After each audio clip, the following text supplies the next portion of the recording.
중공업에서 다시 만약에 반도체의 특정 영역으로 막 이렇게 진출하게 된다면 테슬라를 시작으로 네. 그런 구도를 생각해 본다면 그 이후에 여러 밸류 체인의 이제 반도체 공정 사업자들을 인수한다라고 가정을 해보면 두산은 어떤 특정한 캐시 플로우의 형태 뭐 이런 걸 따진다기보다는 물론 그것도 고려하겠지만 시장의 크기, 성장성에 따라 가는 판단을 많이 하지 않나라는 음, 생각을 해요. 네. 왜 그런 생각을 하냐면 소비재에서 아, 네.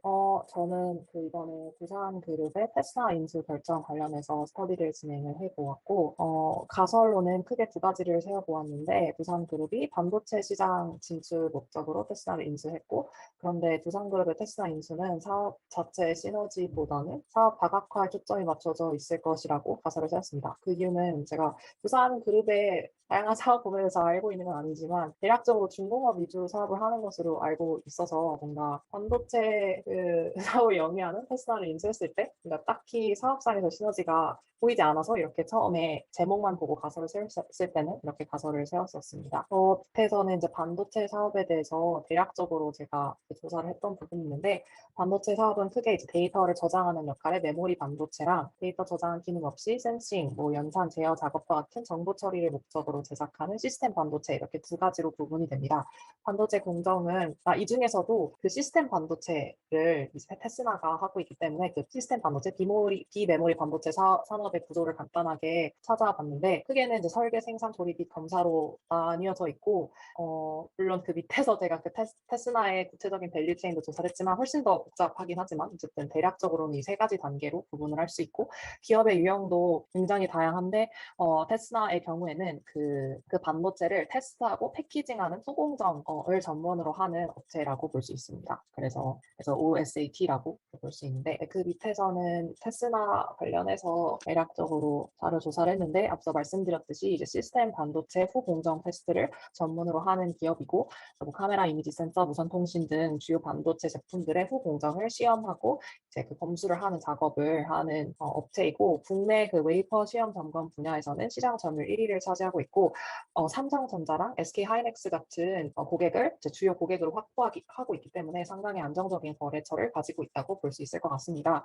테스라의 미래 성장성을 먼저 살펴보면 그 인공지능과 뭐 빅데이터, 5G, 전기차 자율주행 같은 산업들이 굉장히 부상을 하면서 반도체 자체에 대한 수요가 지속적으로 성장을 하고 있고 이 반도체에 대한 수요가 성장을 하다 보니 반도체의 후공정 시장도 당연히 성장을 하게 되었습니다. 그래서 밑에 마켓 리서치 퓨처에 따르면 반도체 후공정 시장은 이제 지속적으로 높은 연평균 성장률을 보일 것으로 전망을 할 수 있습니다. 또한 이 반도체 후공정 중에서도 이 반도체 테스트 분야 그러니까 그 테스라가 하고 있는 반도체 테스트 분야 역시 그 수요가 지속적으로 증가되고 있기에 어떤 시장 잠재력과 성장성이 높다고 판단을 했습니다. 뿐만 아니라 테스라는 앞서 그 삼성전자와 SK 하이닉스를 주요 고객으로 확보하고 있다고 말씀을 드렸는데 삼성전자가 그 스마트폰 출하량을 시킬 계획을 그러니까 스마트폰 출하량을 증가하는 전략으로 계속 밀고 나가고 있기 때문에 그 스마트폰 출하 증가에 따라서 어떤 비메모리 수요도 증가할 것이기 때문에 굉장히 시장 성장성 측면에서는 긍정적이라고 판단을 했습니다. 밑에 수익성도 간략하게 찾아보았는데요. 뭐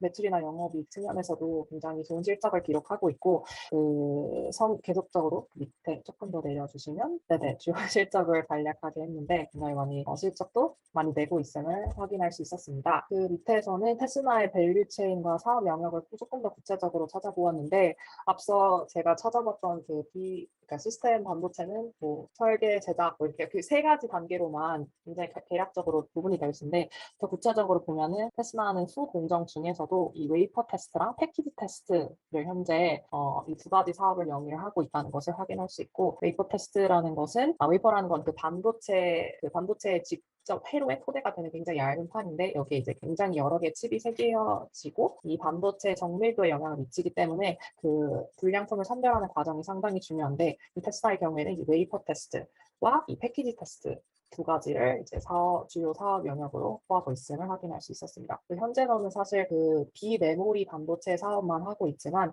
향후 계획으로는 이제 메모리 반도체로도 확장을 할 계획을 가지고 있음을 확인할 수 있었습니다. 테스나의 핵심 역량은 크게 세 가지 정도로 꼽았던 것으로 기억을 하는데, 첫 번째는 국내 굉장히 다양한 공정, 뭐 CIS라든지 SoC, MC, 스마트 카드, IC, RF 등 굉장히 다양한 공정에 대응이 가능한 다양한 장비를 보유하고 있다는 점. 그리고 두 번째는 이제 전문 인력과 기술력을 보유하고 있다는 점인데, 특히 웨이퍼 같은 경우에는 앞서 말씀드렸듯이 그 반도체 정밀도에 굉장히 큰 영향을 미쳐서 그걸 선별하는 과정, 수율 자체가 굉장히 중요한데, 이 테스나가 웨이퍼 테스트 부문에서 이제 시장 점유율뿐만 아니라 그냥 1등이라는 것은 그만큼 뛰어난 기술력을 확보하고 있음을 의미한다고 볼 수 있습니다. 뿐만 아니라 뭐 생산 효율화 시스템이라든지 데이터 분석 시스템, 실시간으로 모니터링을 하는 등의 인프라를 구축하고 있는 것 역시 굉장히 중요한 역량이라고 판단을 했습니다. 다음으로 두산 그룹을 간략하게 살펴보았는데, 그것은 여러 가지 사업을 하고 있지만 테스나 인수와 조금이라도 관련이 있다고 판단했던 사업 영역은 아무래도 그 전자 BG라고 판단을 했고, 이 전자 BG는 전자 제품에 필수적으로 사용이 되는 인쇄 회로 기판의 핵심 소재인 공박 적층판을 생산을 하는 이 생산을 이제 주요 사업으로 하고 있는 곳이고,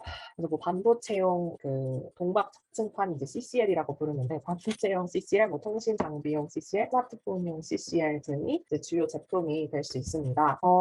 네, 그 밑에서는 이제 두산그룹이 테스나를 인수를 했을 때, 그러니까 인수를 왜 했고, 그다음에 어떤 시너지와 리스크가 있는지를 조금 판단을 해 보았는데요. 첫 번째는 이제 제가 가설에서 이야기를 했던 것처럼 이제 테스나를 계열사로 확보를 해서 뭔가 반도체 사업으로 사업 영역을 확장을 한다고 볼 수 있을 것 같습니다. 그래서 이제 전자 BG의 경우에는 유일하게 이제 그 두산그룹이 보유하고 있는 부문 중에서는 반도체 관련 사업을 하고 있고, 이런 비메모리 반도체 테스트 사업을 영위하는 테스나를 인수함으로써 반도체 관련 사업에 조금 더 중점적으로 포트폴리오의 주요한 축으로 가져가겠다는 인터뷰를 봤어서 사업 영역을 확장하는 것이 1차적인 인수 배경이라고 판단을 했고, 사실 그것보다 더 주요한 목적은 그 두 번째 이유인 채권단 체제 독립원 현금 창출의 기회 확보라고 생각을 했습니다. 두산그룹은 지난 2년간 이제 뭐 두산인프라코어, 두산솔루스, 클로모 CC 매각, 그리고 이제 유상증자로 계속 자금을 마련을 해서 채권단으로부터 받은 그 긴급 운영 자금 3조 원을 조기 상환하면서 최근에 채권단 관리 체제에서 벗어난 상황입니다. 따라서 두산그룹이 채권단 관리에서 벗어나서 현재 홀로 소기를 하고 현금을 창출해줄 기업이 굉장히 절실하게 필요한 상황인데,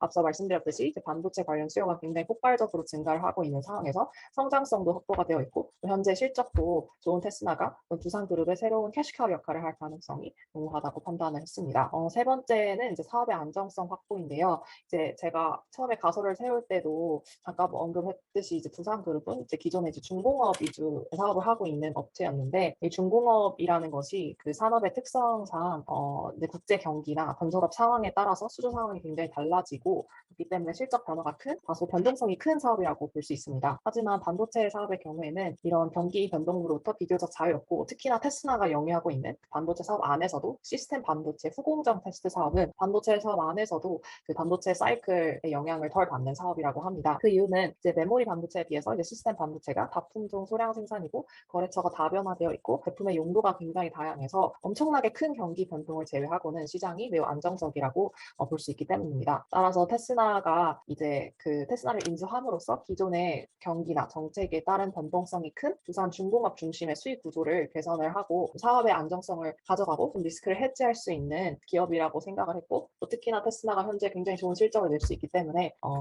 네, 굉장히 긍정적으로 평가를 했던 것 같습니다.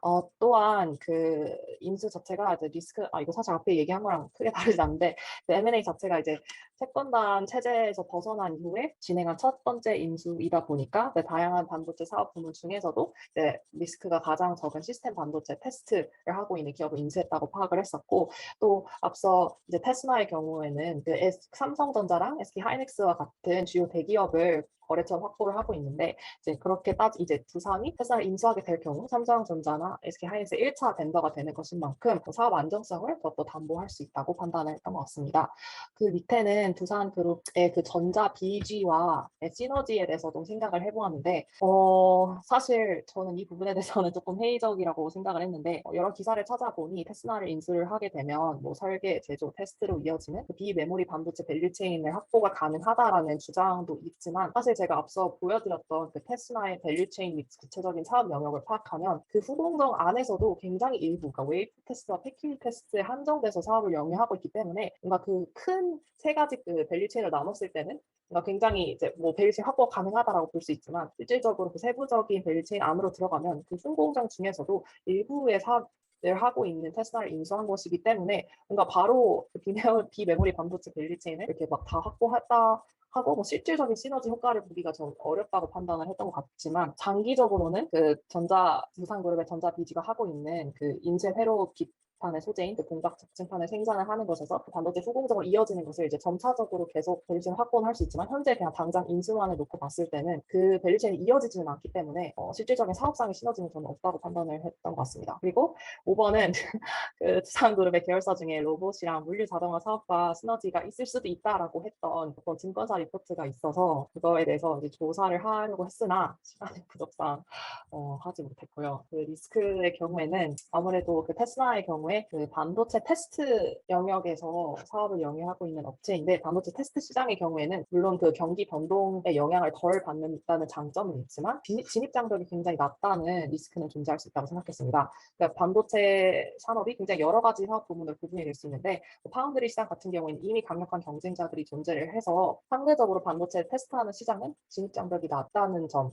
그래서 그러니까 진입 장벽이 낮아서 그만큼 시장에 참여하는 경쟁자들도 굉장히 많이 있을 수 있다는 점은 저는 한 가지 리스크를 꼽을 수 있다고 판단을 했습니다. 네, 제가 자료 조사한 것은 여기까지입니다. 네.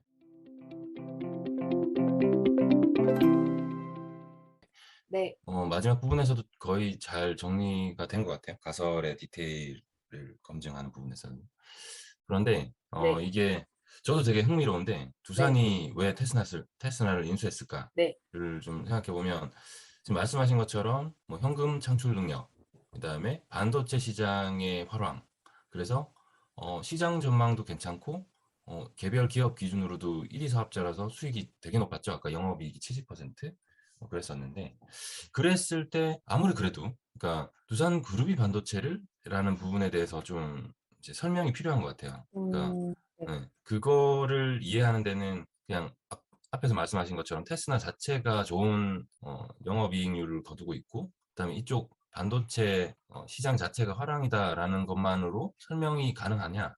그러면 대부분의 기업들이 이런 식으로 시장이 화랑이라고 해서 전혀 모르던 사업, 그러니까 지금 비교해 보면은 두산에서 반도체와 뭔가 엮일 수 있는 연결돼서 시너지가 날 수 있는 사업은 거의 없었죠. 그리고 네, 전자비지도 아무리 이제 억지스럽게 긁어 모아도 전자비지가 가장 이제 비슷했는데 네, 여기가 너무 멀었다는 거죠. 그러니까 역량이나 뭐 이런 사업적인 성격상 반도체하고 엮일 건 거의 없었다. 그리고 로봇, 뭐 물류 이것도 뭐그 애널리스트 분은 뭐 대충 이해가 가요. 어쨌든 좋은 얘기는 해야 되니까. 근데 네, 이것도 생각해 보면 반도체에 더구나 검사의 역량이 있는 테스트 쪽에 비즈니스를 하고 있는 테스나하고 여기하고 연결은 안 되죠. 네, 그래서 다시 좀 생각해 보면 두산이 어떤 그룹인가부터 한번 생각해 봐야 될 것 같아요. 두산은 네, 예전에 2000년 초반에 굉장히 큰 변화를 겪었어요. 그 소비재 중심의 두산이었죠. 네, 거기서 중공업 중심으로 크게 한번 이제 전환을 한 그룹입니다.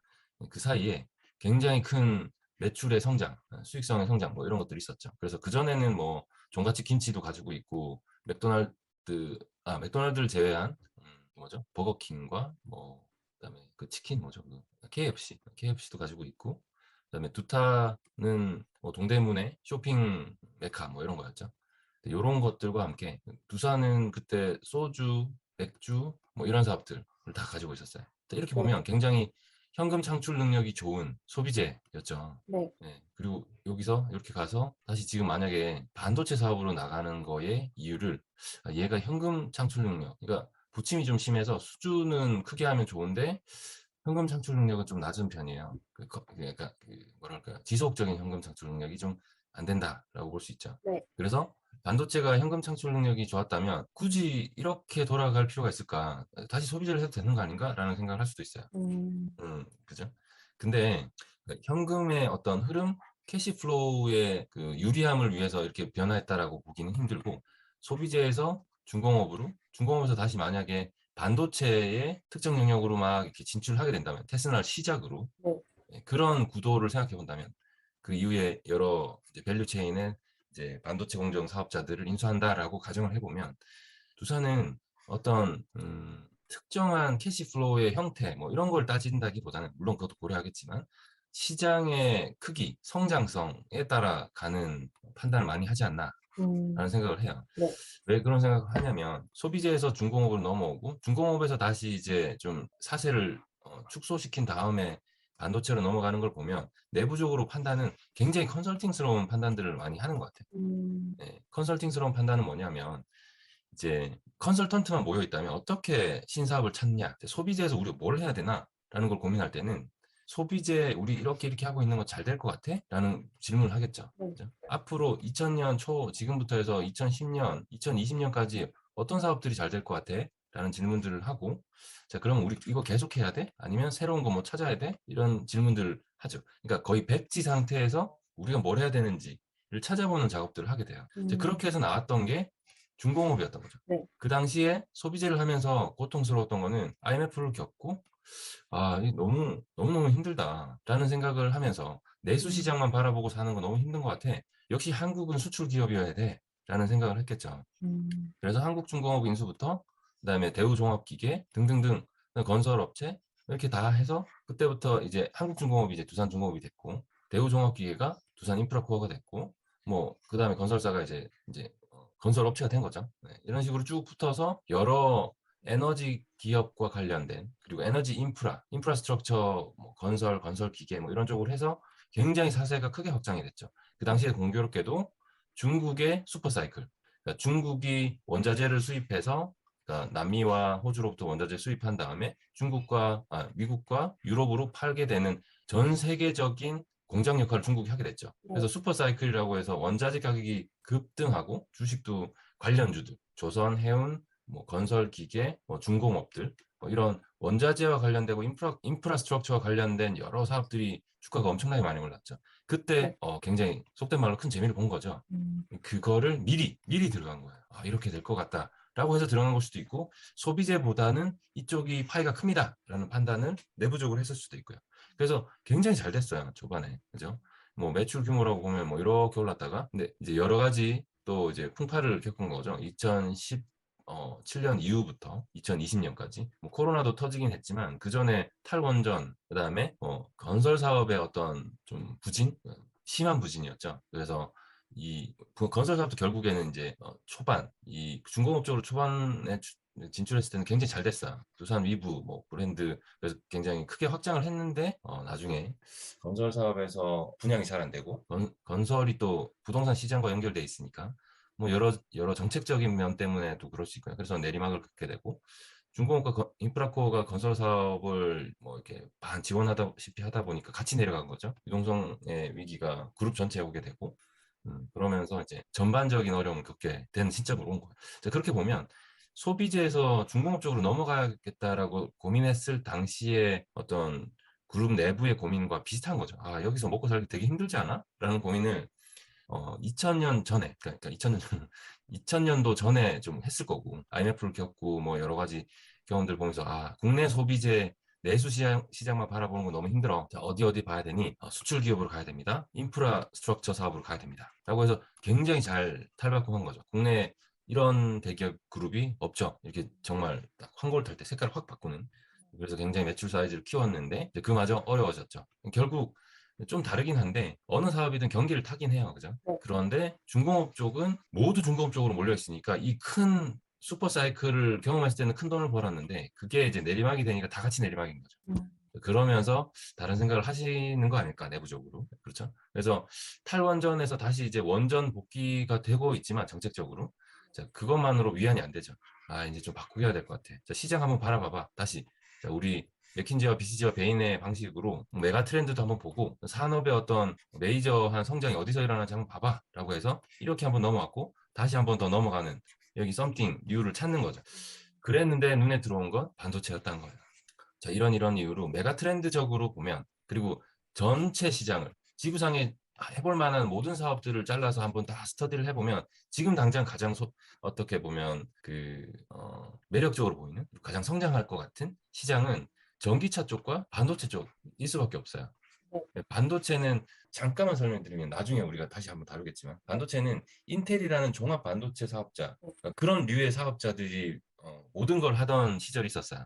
그러니까 반도체는 무조건 CPU의 연산 능력이 가장 중요해. 그래서 이걸 가장 중요하게 끌어올린 업체가 모든 영역에 반도체에 공급할 수 있어. 그게 근데 인텔이었어. 라는 거였어. 이 공식이 작동하던 시기가 과거부터 해서 2015년까지였던 것 같아요. 2015 조금 넘나 2010년 정도? 이때까지는 CPU의 연산 속도가 일단은 가장 중요했고 이거를 고도화시킨 다음에 모든 영역에 갖다 넣는다라는 거였죠. 그래서 좀 성능이 낮은 거는 자동차나 기계, 뭐 간단한 연산에 넣고 나머지 PC, 뭐 서버, PC 뭐 이런 데다가 이제 넣었던 거죠. 이게 기본 반도체 사업의 기본 골격이었다라고 보면 인텔 혼자서 다 했어도 돼요. 그래서 인텔이 다 했던 거죠. 그랬다가 지금은 바뀐 게 팹리스와 파운드리라는 말로 많이 이제 얘기가 나오고 있죠. 자, 이렇게 되는 이유는 이제 인텔 혼자 만들어서 뭐 소위 말해서 애플도 주고 뭐 마이크로소프트도 주고 뭐 이렇게 여러 뭐 델도 주고 이렇게 했던 거예요. IBM도 주고 다 줬는데 지금은 애플이 혼자서 설계를 하는 거죠. 자, 우리 이렇게 설계할 테니까 자, 팹리스 간 다음에 그다음에 파운드리 가고 그다음 테스트하고 패키징 하는 거 이렇게 해줘라고 하면 되는 사업이 되고 있어요. 자동차 사업자들도 자기들이 설계하거나 자기들이 설계할 수 있는 외주 업체를 잡아서 이렇게 진행이 되는 거죠. 그러니까 예전처럼 인텔의 CPU 하나로 다 커버하는 사업이 아니다라는 거죠. 그러다 보니까 이제 파운드리 쪽에서 물량을 받아올 수 있는 수요가들, 그러니까 이쪽에서 우리 이런 것도 필요한데 저런 것도 필요한데라고 다 개별적으로 설계하고 이제 생산을 하겠다라는 구조로 가고 있다 보니까 여기 크게 있는 파운드리들이 돈을 좀 많이 버는 구조가 됐죠. 고객이 많아지고 프래그멘트 되니까. 예전에는 인텔 혼자서 여기에 넘겨줘야 되니까 파워게임에서 인텔한테 밀리는 거죠. 거기다가 이제 이렇게 특정 영역에서 반도체가 쓰이는 영역, 그 분야가 거의 인류의 모든 생활, 사업에 연결되고 있죠. 뭐 바이오부터 뭐 자동차, 예전부터 쓰고 있던 스마트폰이나 PC, 굉장히 간단해 보이는 장난감들도 다 이제 뭐 굉장히 간단하지만 반도체가 다 들어가죠. 그 중에 가장 간단하면서 심플하다라고 생각했던 반도체가 자동차였죠. 그래서 파운드리의 캐파는 한계가 있는데 이렇게 수많은 업체들이 따로따로 개별적으로 우리 설계해서 이제 생산해줘라고 맡기다 보니까 저기 저렴이 되게 간단한 이제 그 CPU였던 간단한 반도체였던 자동차용 반도체는 받아줄 데가 별로 없는 거예요. 왜? 야, 이거 단가도 좀 싸고 너무 간단하고 왜 우리가 지금 그거 만들어야 되는지 모르겠다. 우리는 지금 더 복잡하고 돈도 잘 되는 애플 칩도 만들어야 되고 마이크로소프트, 뭐 구글에서 해주는 거 다 해야 돼. 라고 하다 보니까 이게 끊어지는 거죠. 그래서 자동차용 CPU, 자동차용 반도체에 물량이 딸리는 거죠. 이런 일들이 일어나고 있는데 자, 그렇게 보니까 뭐 이렇게만 봐도 반도체 그럼 앞으로 생산 능력도 계속 늘어나야 되고 검사는 더 늘어나야 되겠다. 결국에 이 반도체 전체 밸류 체인에 있는 각각의 영역들의 이 수요가들이 늘어나다 보니까 점점 더 사이즈가 커지는 거죠. 이렇게 더 사이즈가 커지는 거죠. 그런데 요즘 또 나오는 얘기는 뭐 그런 거죠. 이 메타버스 뭐 이런 거 다루다 보면 그래픽도 다뤄야 되고 이 통신도 다뤄야 되고 뭐 이렇게 반도체가 해야 될 일들이 굉장히 고도화되고 있거든요.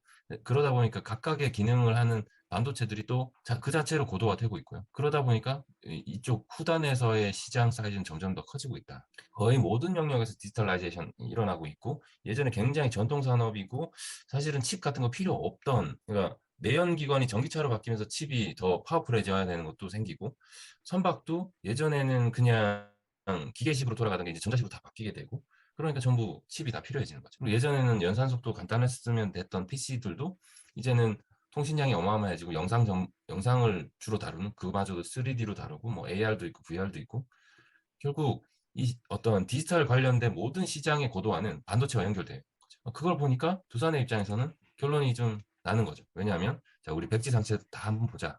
인류가 가져가는 어떤 변화에 따라서 어디가 사이즈가 커지는 거 아니? 하니까 갑자기 반도체 쪽이 이만큼 커질 것이다. 2050년 뭐 이렇게 바라볼 때 커질 것이다. 그리고 이미 커지고 있다. 라는 분석이 되고 있을 거라는 거죠. 그 기준으로 바라봤을 때 컨설팅적으로 봤을 때는 저걸 안 하면 안 되는 거야.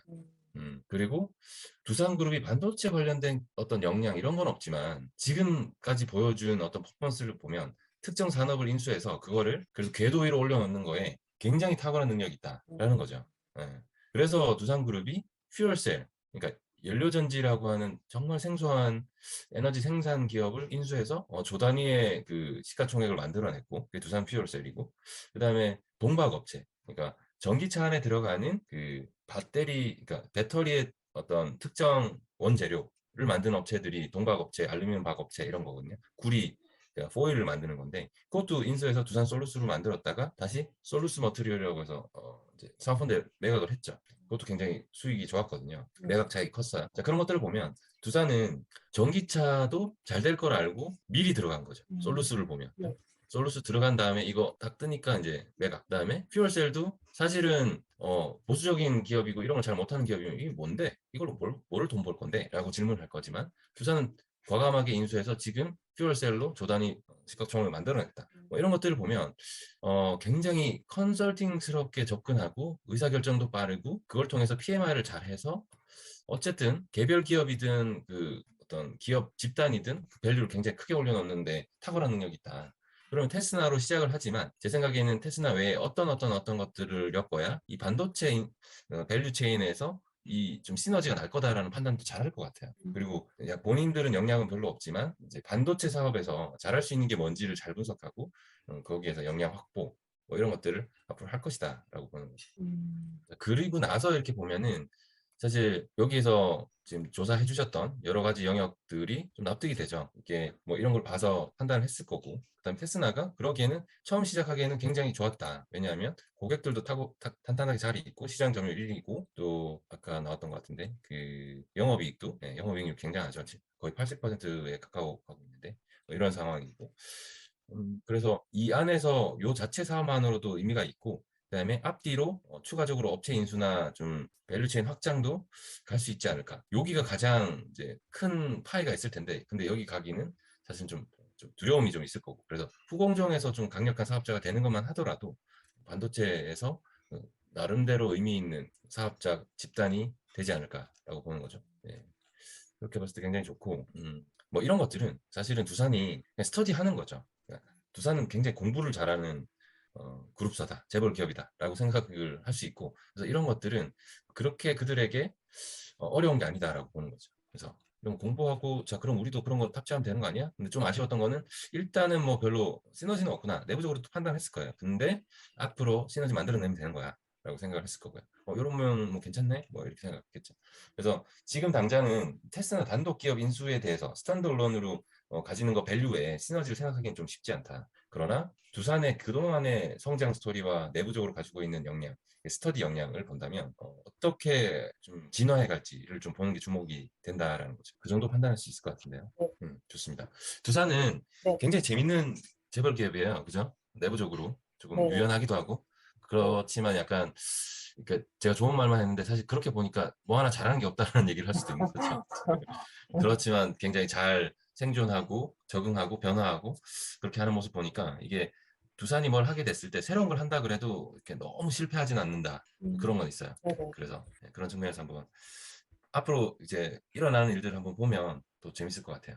네. 혹시 뭐 또 질문이나 코멘트 있으실까요? 아, 저